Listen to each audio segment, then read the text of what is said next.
سلام به روی ماهتون عزیزان دل. خدا رو شکر یک بار دیگه هم به هم فرصت داد بیام کنار شما.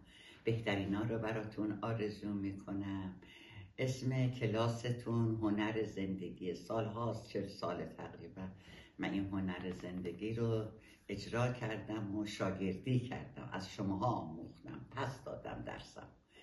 برای همین احساس کردم که تو این شرایط نیازه که یکم منم یه تکونی بخورم دیگه. زیادی خوش به حالم شده 10 ساله تو این روستا بخور و بخواب کارمه، الله نگه دارم. اومدم سراغشو. میگین که هنر زندگی هنر نمیخواد. اتفاقا هر کاری رو که بخوای شروع کنی باید الفباشو بلد باشی. منتها شلاق روزگار خیلی بیرحمه. معلم روزگار اول امتحان میگیره بعد درس میده، ولی معلم کلاس اول درس میده بعد امتحان میگیره. هنر زندگی به چیزی اطلاق میشه که یاد بگیری تو پیچ و خمای زندگی با دنده دو بری، آروم بری. یعنی روزگار بهت یاد میده. من اومدم اینجا بهتون بگم شلاقایی که من همسنای من ما خوردیم شماها نخورین و یاد بگیریم که زندگی رو اینقدر سخت نگیر. یعنی تعادل، نسبیت، قانون انیشتین میگه نسبیت، تعادل، بالانس باش. ما متاسفانه ایرانیا یا از این ور قش میکنیم یا از اون ور، یا اینقدر سفت و محکمی که در طول زندگی بهترین دوران زندگی به نظر من از لحظه ایست که شما حالا ازدواج میکنین، خانواده تشکیل میدین، بچه دار میشین، تا بچه ها بزرگ، جوان، کودکی و نوجوانی و جوانی و دیگه میان سالی خودت، با بزرگ شدن بچه ها همه چی این پرنده ها پر میزنن میرن. گنجشکا وقتی بچه دار میشن تخم میذارن، رو تخمشون انقدر میشینن، بچه که از تخم در اومد خودشون بهشون پروازیات میدن، بعدم هلشون میدن میگن برو. ولی ما آدم ها تا آخرین لحظه دنبال بچه هامونو میگیریم، میگیم بچه، یا بچه هامونو ول میکنیم با امید خدا، یا تا آخرین لحظه به اینا چسبیدیم. بعد بند ناف عاطفی رو قطع کرد. این بند ناف عاطفی کار دستتون میده. بعد بچه ها یاد بگیرن. ما تجربه کردیم، حالا نوبت اوناست، اونا باید تجربه کنن. بعد یاد بگیریم که چگونه زیستن. اینو بهش میگن هنر. زندگی پیش و خم داره مادر. جاده صاف راننده خوابش میگیره. این چالوس رو چرا همه دوست دارن؟ به خاطر پیچ و خماش. خیلی هم بلاسا ولی دوستش دارن. پیچ و خم زندگی آدم آب دیده میکنه. بعد یاد بگیری که با زندگیت کنار بیا. یک، پا اندازه گلیمت مادر دراز کن. اگه بخوای بلند پروازی کنی باختی. اگه بخوای مقایسه کنی باختی. اگه بخوای من کنی باختی. اگه هر کی هرچی گفت به دلت گرفتی باختی. اینش کن هنر.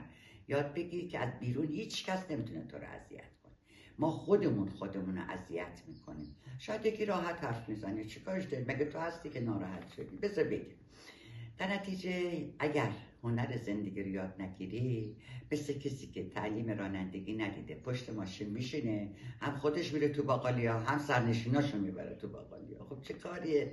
این همه کتاب اومده، این همه آدم ها اومدن میگن، این همه دوره برت میبینی. این زندگی کلاس درسه. به نظر من آسایشگاه نیست، آزمایشگاه است. ما اومدیم واحدامون رو پاس کنیم و بریم. این بعد 3، بعد 4 بریم. برای همین بعد شمشیر تو ابرو ببندی. یه جای گفتم من زن آزاده ایرانی مسلمانم. به مشتم هم گره کردم، پا شدم ایستادم، گفتم من میتونم تا الان وایستادم. از این بعدم خدا شامل حالم بشه، قسمتم باشه، بازم پرروم، بازم وایستادم.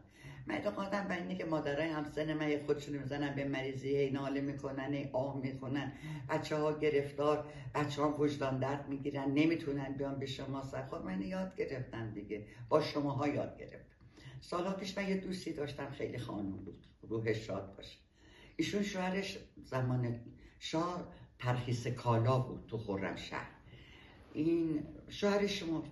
بساط زندگیشون جنگ زدن بودن، اومدن تهران و یه جایی گرفت و با پولی که داشت یه خونه خوب توی منطقه خوب خرید و اون هیچ درآمدی نداشت. این خانم در سن تقریبا 50 سالگی، بله 50 سال، 2 تا پسر داشت. 2 تا پسراش هم درس خون بودن و کاراشون درست کردن و رفتن امریکا. این خانوم تو محله که میشه زیاد اساسا رو عوض میکردن، میرفت اساسا رو به قیمت خیلی ارزون میخرید.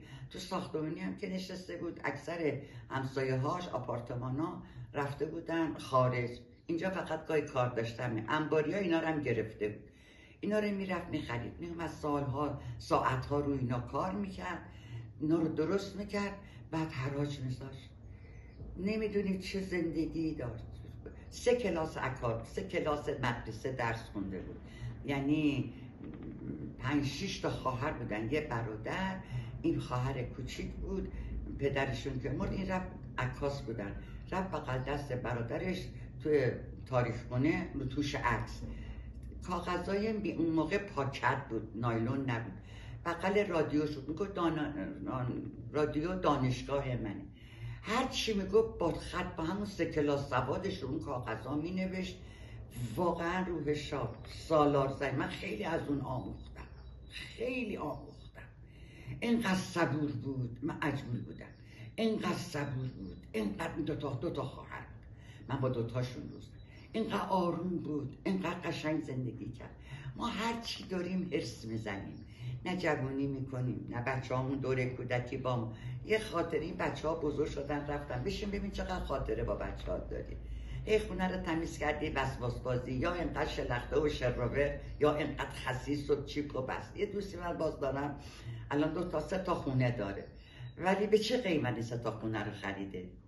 نه بچه هاش یه شب بیرون شام خوردن، نه یه سینما با بچه هاش رفت، نه یه مسافرت 15 روزه عید رفت. خاطره بساز. الان 3 تا خونه داره، علیل و زلیل، دندونا آری و قوزش در اومده، یه مش استخوان تو رختها. این پولا چی شد حالا به چه در؟ بچه هاش هم به اندازه خودشون دار. بیاییم دوره برمون رو خوب نگاه کنیم. آدما اومدن به ما یاد بدن، عوضی که همدیگر رو بذاریم زیر ذره بین قضاوتشون کنیم، حسناشو ببین، تو حسناشو بگیر. آدم نباید کرد. هممون هم عیب داریم، هم حسن داریم. عیبامون اگه به تو آسیب نمیرسونه، به من چی به تو چی؟ یه کسی اومد پیش من گفت خانم دختر فلانی، گفتم به تو چی؟ گفت فلان، گفتم به من چی؟ برای چی؟ نوشتم غیبت ممنون. شامت داری جلو روش بگو. آدمای کوچولو غیبت میکنن، آدمای کوچولو میرن و جلو رو میگن قربونت برم، پشت سر میشتن حق. این کوچولو بازی ها بیاد نگیری درستش کنی، میشه هنر زد. من سعی میکنم، قول نمیدم، ولی سعی میکنم در هفته 1-2 بار باهاتون باشم، بهتون بگم ننه قربونتون برم. من تکه کلامم ننه است، همیشه هم دوست داشتم اینجوری باشم و هنوزم هست. جوان بودم گفتم ننه. وقتی خونه‌های سازمانی میشستیم، سربازا عدس پلو داشتن، گفتن ساجبه پلو، گفتم ننه به من بگی، 30 سالم، ننه به من بگی، من براتون پلو، لوبیا پلو میپختم، تو قابلمه میذاشتم، تو آسانسور میخوردم. یه رو پرویز اومد، شوهرم اومد بالا، گفت قابلمه تو آسانسور. گفت این چیه؟ گفتم به سربازا زد تو سرش. گفت اینجا پایگاه است. فقط گفتم هیچ کس برای من حرف در نمیاد، مشخصه. من زندگی عشق. روح پدرم شاد که فرمود به استاد، فرزند مرا هیچ میاموز به جز عشق. عشق بده، مهر بده، چی نمیشه چی. من یارو فضا نواردار رفتن فضا، انگشتشو گرفت روی زمین، دید قد یه ارزنه، شستشو گرفت جلوش، زمین گم شد. حالا تو این ارزنه کوانتوم میگه ما هممون از یه تنی، هممون یه پرتقال، ریز ریزمون کنی جهان هستی یه پرتقال. وقتی من دردم بیاد تو هم دردت میاد. زمانی خوشه که همه با هم خوش باشیم، دست هم دیگر رو بگیریم، به هم کمک کنیم. یکی یه مسئله که ما وقتی من عروس شدم، مادرشوهر سالاری بود، کفش مادرشوهرم رو جفت میکردم دیگه، هرچی میگفتن چر، اصلا میترسیدم. بعدم سیگار هما خدا بیامرز میکشم، میگه برو یه سیگار روشن کن بیا مامی، یه سیگار روشن کن، با اجازتون منم سیگاری شدم. ولی میخوام اینو بگم، حالا که ما عروس شدیم، ما مادرشوهر شدیم، عروس سالاری شدیم. زمانی که بچه‌های ما کوچیک بودن، بچه قانون داشت، هرچی پدرم، البته اونم درست نبود، اینم درست نیست، هر دوتاش ایراد داره. الان بچه‌ها شاهن، سلطانن، امر میکنن، پدر مادرها خودشونه با آب و تیش میزنن، هرچی اینا میخوان. یه دوستی دارم رفته برای بچه‌اش یه ماشین خریده بالای 1 میلیارد. گفتم بهتر بود دخترت یا پسرت خودش زحمت میکشید یه یه پیکه میخرید، ولی همیشه تا آخر پیریش گفت من این پیکه رو خودم خریدم. این ماشین زیر پای دخترت انداختی، فردا شوهر کنی نداشته باشه که خیلی بهش فشار میاد. اینه که ما بدبختی از این وری هم افتادیم، از اون وری هم افتادیم. هنر زندگی به تو تعادل میده، کجا ایستادم. این به تو یاد بالانست میکنه. یه جا که میخوای زیاده روی کنی میگی نه، یه جا که میخوای قضاوت کنی میگی نه. یه ترمز در اصل من بهتون میدم، این ترمز رو خودتون بذارید. اینقدر زندگی قشنگه. من عاشق لحظه های زندگیم. دیرو رفتم بازار روز 20 کیلو 10 کیلو سبزی گرفتم، باقالی گرفت تا 2 از شب وقتم باش پر بود، کیف کردم. چقدر خوب آدم از خستگی بخوابه. میتونم برم 2 کیلو سبزی پاک کرده آماده، ولی نه، میبینم اینجا بیکاری به فشار میاره، بر خودم کار میتراشم. عوض که مزاحم، هیچ وقت به بچه‌هام زنگ نمیزنم. هر وقت دوست داشتن زنگ میزنن، اونا کار دارن، اونا گرفتارن، من بیکار تو خونه نشستم. پس بیایم برای خودمون ارزش قائل شیم. جایی که دعوت نشدید نرید. وقتی هم رفتید زبونتون رو ببندین، کنترل کنید، بشینید تماشا کنید. بعدم نگو این آدم نیست، همه آدمن. نه، اگه ایراده از منه. اگه تو آدم رو بد میبینی به خودت، شاید اون یه چیزی داره که تو نداری، از حرصت میگی نه این مهمه، درصد که تو دلت میدونی خیلی مهمه. خوشحاله کسی که دوره بریاشو نگه. عمو برای بچت نمیتونی بخری، عمه برای بچت نمیتونی بخری، دایی نمیتونی بخری، خاله نمیتونی. خارجی ها سال یه بار 10-15 رو پیرزن پیرمردار اجاره میکنن، هر سال میان اونا قرارداد بستن. من رفتم آلمان برام تعریف میکرد. اینا نقش پدر بزرگ مادر بزرگ رو برای خانواده اجرا میکنه. پدر میگه اینا پدر بزرگ و مادر، از بچگی اینا با اینا آشنا میشن تا زندن اینا میان. و این بچه‌ها نسبت به اون بچه‌هایی که پدر بزرگ مادر بزرگ تجربه از نظر روحی، از نظر فکری، اخلاقی زمین تا آسمون با اون بچه‌ها فرق. حالا مادر بزرگ داره نداره، مادر عمه داره نداره، اصلا هرچی فوشه به عمه میدن. آخه شما فکرشو بکن.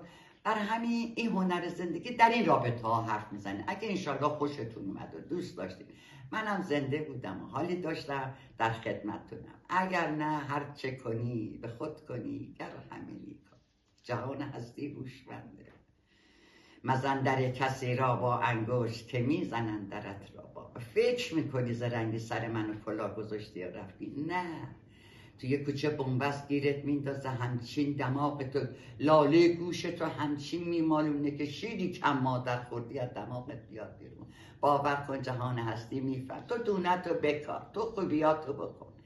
اگرم گمش کنی، اگر اون طرفی که در حقش خوبی نکردی بگه خواست نکنه وظیفش بود، من که نگفتم، نوعا بچه های این حرفا رو میزنن، مطمئن با جهان هستی یکی رو میذاره در روبرود، 10 برابر اونا کارای تو رو جبران میکنه. پس از این لحظه میخوام هنر زندگی رو یاد بگیرم. برای که هنر زندگی رو یاد بگیرم باید یه الف با بلد باشه. الف باش چیه؟ 1، فقط سرت تو کار خودت باشه. این گردن رو خدا داده، این سر رو نگه داری تو کار خودت. به من چه دختر همسایه چه؟ به من چه همسایه ماشینش رو عوض کرده؟ به من چه؟ اصلا من 40 سال بود با یه خانواده رفتم، من نمیستم کی عروسه کی دختری، اصلا به من مربوط. من اسمم فراموش کردم، اگه اسم خاصی باشه ذهنم به من مربوط نیست. لاله کرد تو خونه هاشون هم که میرفتم نمیرفتم تو اتاق، چون من سخنرانی میکردم اونجاها. همون تو آشپزخونه یه جوری برنامه رو تنظیم کردم. به اون خانمی هم که تو آشپزخونه مهماندار بود پذیرایی کردم که خانم تو هم باید بیای بشینی. پذیرایی مطلقاً ممنوع که همه استفاده. میرفتم بازار ماشینای پلاستیکی، عروسکای پلاستیکی گونی میخریدم. مادر جوونا که بچه‌ها اذیت میکنن میان، این بچه‌ها سرشون با این گنش مادر رو یاد بگیرن. اگر مادرای ما زن شما نمیدونین زن چه قدرتی داره. اگه زن نباشه در 5 سال تمام دنیا میخوابه. مردا همه به جون هم میفتن، همدیگر رو میکشن. اگه هر کی میبینی بچه ها وقتی کوچیکن ادگام مامان کو همه دنبال مامان میگردن، چون جاذبه زنه که همه رو جمع میکنه. خونت تمیز باشه ولی اینقدر نصاب که کت کولت بگیره شب تا صبح آه و ناله کنی. فکر استخونات هم باش. حفظ بدن جزء واجبات از بدنت و ذهنت. از گذشته کلا از امروز تمرینتون این باشه تا خواستیم برین تو گذشته بلند شید، یه نفس عمیق خیلی مهمه تو زندگی. تا دیدی داری قاطی پاتی میشی، نفس عمیق بکش، باشو در باز کن، بگو خدایا شکر هر کجا که هستی، خدایا شکر منو ببر. زندگی همینه، بالا داره پایین داره. من یه چیزی براتون تعریف کنم، زیاد حرف زدم. رفته بودم کانون اصلاح و تربیت سالها پیش، 15 سال پیش. دیدن این بچه ها یکم هم فیلم براشون برده بودیم و اینا، دیدم که پیش خانم رئیسشون نشسته بودیم چای میخوردیم، بچه هم تو این سالن بودن. دیدم یه بچه تازه وارد، همه دورش جمع شدن، میگن خوش به حالت، خوش به حالت. گفتم خانم فلانی اینا چرا؟ به گفت پدر مادر این بچه قاچاق فروش بودن، هر دو رو اعدام کردن، چون کسی نگه نداشته آوردنش اینجا. حالا این بچه ها میگن خوش به حاله. تو حداقل میدونی پدر مادرت کیه؟ ما رو تو کوچه گذاشتن، ما رو سر راه دم مسجد گذاشتن، ما دنبال پدر مادر میگیم. هر پله‌ای باشی بازم خیلی حسن آرزوی زندگی الان داره. قصدم نصیحت نی، اصلا نصیحت کردن خوشم، دارم درسمو پس میدم، خواه پند بگی خواه نگی، اون خیلی کوتاه. من نمیدونم کی شده 77 سالم، اصلا باور نمیکنم. من خودم احساس، دیرو رفتم خرید کردم سبزی، گفتم هما خانم تو نمیتونی پاک کنی، بی خودم خرید. خودم به خودم گفتم یکمشو من برای سمسات داشت کن. ولی انقدر سبزیش خشک و خوب بود، انقدر حس خوب داشتم، کم کم کم کم کم کم پاک کردم، شستم، رو میز نارخودی پنگ کردم، همه کارم کردم، شد یک نصفشم دیگه. من ساعت کار 4 ساعت زنه من به خوابه کافی. گفتم الهی شد چقدر زندگی قشنگ. با سبزی هایش کردم، آواز خوندم، لالای واسه خودم خوندم، برای بچه ها، برای همه دعا کردم. خلاصه که من زندگی مملو وزش. هر وقت دلت گرفت برو زیر آب دوش، وقتی داد میخواستی بزنی با هیچ کس درد دل نکن، حتی خواهرت. هر وقت خواستی درد دل کنی دیدی دلت خیلی پره، چون میترکه آدم. قدیمی گفتن فرش رو بلند کن، زیر فرش درد دل کن. حالا من میگم برین زیر دوش آب، چون انرژی آب خیلی زیاد. برین زیر دوش آب، آواز بخونید، گریه کنید، آبا رو بگیرید تو دستتون، نیایش کنید. باید به یه جایی وصل باشید. من میگم خدا، حالا تو هرچی دوست داری بگو. بالاخره انسان باید به یه جایی وصل باشه، به یه چیزی اعتقاد داشته. من اعتقادم بر اینه که تو این روزا دست خدا رو سرمه، در آغوش خدا، خودم هم کمک میکنم. تا این لحظه مزاحم هیچ کس نشدم، به لطف خدا. از این بعدم انشالله نمیشم، چون دوست ندارم. دوست ندارم به بچم زن آه من پام درد میکنه، مریضم، بیاین منو ببرین. نه مادر، همچه چیزی نیست. خودتو خار نکن. من اولین سالی که همسرم از دنیا رفت شهریور بود، ایشون از دنیا رفت 92 بود فکر کنم، بله. و از زمستونش بهمن ماه برفی اومد 2 متر و نیم. 2 متر و نیم برف اومد. با هلیکوپتر نون بربری و پنیر میریختن، بسیجی ها می آوردن دم خونه ها میدادن. در خونه ما آوردن، گفتم نه من یه نفرم، ببریم بدین به بچه دار. هرچی هم گوش بود ریختم پشت این فنسه رو، با کفدارا گشنه اومده بودن، سگا.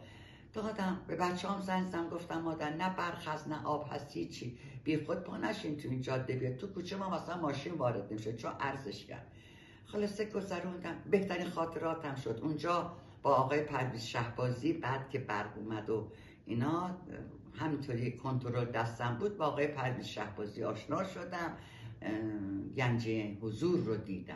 گنج حضور رو یعنی مولانا با 2 جلدم شمس، اینا دوتا رو گشتم بغلم، این 3 تا کتاب و 5 سالم در خدمت ایشون تو خونه خوندم. اگه بخوای کاری رو یاد بگیری مادر، امرو همه چی راحت. یه زمانی خواهر من سوئد بود، زنگ میزد به مامانم عزیز من میخوام کوکو درست کنم. چجوری کوکو درست؟ الان هر کانالی رو میزنی، هم یه سرچ کن برات همه چی.